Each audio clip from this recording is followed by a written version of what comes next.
Telugu Desam party అధికారం చేపడితే ఎమ్మెల్యేలకు మాత్రం అసలు ఎక్కడా లేని ఎనర్జీ మొత్తం వచ్చేస్తుంది. వీళ్ళు ఓడిపోయినప్పుడు ఎక్కడ ఉంటారో ఏం తెలియదు, కానీ గెలిస్తే మాత్రం అసలు ఫుల్ ఎనర్జీ, అసలు మామూలు ఎనర్జీ కూడా కాదు. ఆ ఎనర్జీ ఏదో ప్రజలకు మంచి చేయడంలో ఉపయోగిస్తే చాలా బాగుంటుంది. అధికారుల మీద ప్రయోగిస్తూ ఉంటారు, అధికారులని వేధిస్తూ ఉంటారు, ఆ అసభ్య పదజాలంతో దూషిస్తూ ఉంటారు. ఎందుకంటే వీళ్ళ చెప్పిన పనులు వాళ్ళు చేయరు కాబట్టి వాళ్ళ మీద వీళ్ళ పెత్తనం కూడా ఎక్కువైపోతుంది. గతంలో మనం చూసాం 2014 నుంచి 2019 మధ్యకాలంలో తెలుగుదేశం పార్టీ అధికారం చేపట్టినప్పుడు చింతమనేని ప్రభాకర్ చౌదరి ఆయన స్థానికంగా ఉన్నటువంటి వనజాక్షి గారి ఎంఆర్ఓ వనజాక్షి గారి మీద ఏ విధంగా దౌర్జన్యం చేశారో మనం చూసాం. ఇసుక అక్రమంగా తరలిస్తుంటే ఆమె అడ్డుకున్నందుకు ఆమెను వనజాక్షి గారిని ఏ విధంగా వీళ్ళు ఇబ్బంది పెట్టించారో కూడా మనం చూసాం, ఏ విధంగా వేధించారో కూడా మనం చూసాం. ఇసుక అక్రమంగా తరలిస్తుంటే ఆమె అడ్డుకున్నందుకు ఆమె మీద ఏ విధంగా రాద్దామని చేశారు. ఇప్పుడు సేమ్ అలానే మళ్ళీ కూటమి అధికారంకి వచ్చింది. ఈసారి పార్వతీపురం తెలుగుదేశం పార్టీ ఎమ్మెల్యే వంతు వచ్చింది. ఆయన ఏకంగా పార్వతీపురం మహిళా తహసీల్దార్ మీద ఆయన అసభ్య పదజాలం, వేధింపులు బీభత్సం అయిపోయాయంట. పాప ఆ మహిళా తహసీల్దార్ బాధపడుతుంది, ఆమె పోలీస్ కంప్లైంట్ కూడా ఇచ్చింది. మరి ఇంత అధ్వానమా? ఇవేవి కూడా మన పవన్ కళ్యాణ్ గారికి కనిపించవా? చంద్రబాబు నాయుడు గారికి కనిపించవా? వీళ్ళు మాట్లాడేదేమో పెద్ద పెద్ద మాటలు మాట్లాడతారు. నిన్న కూడా ఏది విజయవాడ పెద్ద పెద్ద మాటలు మాట్లాడారు. ఇక్కడ చూస్తే ఇక్కడ చూడండి వాళ్ళ ఎమ్మెల్యేలు చేస్తున్న పనులు కంట్రోల్ చేయలేదా? బొక్కలో పెడితే వాళ్ళందరూ కూడా లైన్లోకి వస్తారు. బొక్కలో పెట్టకపోతే ఎలా మన లైన్లోకి వస్తారు చెప్పండి? దానికి సంబంధించి ఒక కథనం కూడా సోషల్ మీడియాలో బాగా వైరల్ అవుతుంది.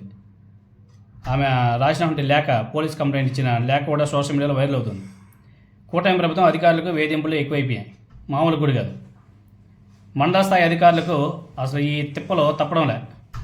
పార్వతీపురం తెలుగుదేశం పార్టీ ఎమ్మెల్యే బోనెల విజయచంద్ర తనను వేధిస్తున్నాడని చెప్పేసి, వేధించడమే కాదు అసభ్య పదజాలంతో ఫోన్లో దూషించారని చెప్పేసి సాక్షాత్తు ఓ మండల తహసీల్దార్ ఆవేదన కూడా వ్యక్తం చేసింది. ఈ నెల 15వ తేదీన రాత్రి 10 గంటలకు పార్వతీపురం ఎమ్మెల్యే తనకు వాట్సాప్ కాల్ చేసి మహిళ అని కూడా చూడకుండా మాటలకు అంతనే పదజాలంతో నన్ను దూషించాడనేసి పార్వతీపురం ఎస్ఐకి స్థానిక తహసీల్దార్ వై జయలక్ష్మి ఫిర్యాదు చేసినట్లు ఆ లేఖలో కూడా ఆమె రాయడం కూడా జరిగింది. ఆ లేఖ కూడా సోషల్ మీడియాలో బాగా వైరల్ అవుతుంది. నిన్న మధ్యాహ్నం జిల్లా రెవెన్యూ అధికారి హేమలత, అదేవిధంగా సంయుక్త కలెక్టర్ శోభికలను కలిసి కూడా తన ఆవేదన వినిపించినట్టు తెలుస్తుంది. ఆ సమయంలో కలెక్టర్ అందుబాటులో లేకపోవడం ఆయన దృష్టిలో పెట్టకుండా ఎటువంటి నిర్ణయం తీసుకోకూడదని చెప్పేసి అధికారులు ఆమెకు నచ్చజెప్పినట్లు తెలుస్తుంది. ఇదే విషయమై తహసీల్దార్ వద్ద మీడియా ప్రతినిధులు ప్రస్తావించగా ఉన్నతాధికారుల దృష్టిలో పెట్టకుండా తాను ఏ విషయం బయటకు చెప్పలేనని, తర్వాతే తానే పిలిచి చెబుతానని చెప్పేసి అక్కడి నుంచి వెళ్ళిపోయిందంట. మరోవైపు విషయం పెద్దది కాకుండా రాజీ ప్రయత్నాలు కూడా జరుగుతున్నాయంట. ఏది చేస్తాం చెప్పండి? అదేవిధంగా ఈ ఘటన మీద పార్వతీపురం తెలుగుదేశం పార్టీ ఎమ్మెల్యే బోనెల విజయచంద్ర స్పందిస్తూ తహసీల్దార్ మీద అవినీతి ఆరోపణలు రావడం వల్లే అడిగినట్లు చెప్పాడు. పార్వతీపురం మండలంలోని ములక గ్రామానికి చెందిన రైతు వద్ద నుంచి డిజిటల్ సిగ్నేచర్ కోసం 10 లక్షలు ఆమె డిమాండ్ చేసినట్లు తెలియదంట. అందులో ఇప్పటికే 2 లక్షలు కూడా తీసుకున్నట్లు చాలామంది చెప్తున్నారంట. దానికి ఆయన ఆమె మీద అసభ్య పదజాలంతో బీభత్సంగా రచ్చ చేశాడు. ఓకే, ఒకవేళ ఆ తహసీల్దార్ గారు నిజంగానే డబ్బులు డిమాండ్ చేస్తుంటే తిట్టకుండా ఆమె మీద కఠిన చర్యలు తీసుకోవాల్సింది.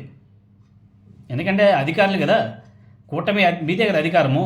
ఆమె మీద కఠిన చర్యలు తీసుకోవడమో లేకపోతే ఏసీబీకి పట్టించడమో లాంటివి చేయాలి. కానీ ఫోన్ చేసి అసభ్య పదజాలంతో తిట్టడం ఒక ప్రజాప్రతినిధిగా మంచిది కాదు. అది మంచి సభ్యత కాదు అన్నది నా ఒపీనియన్.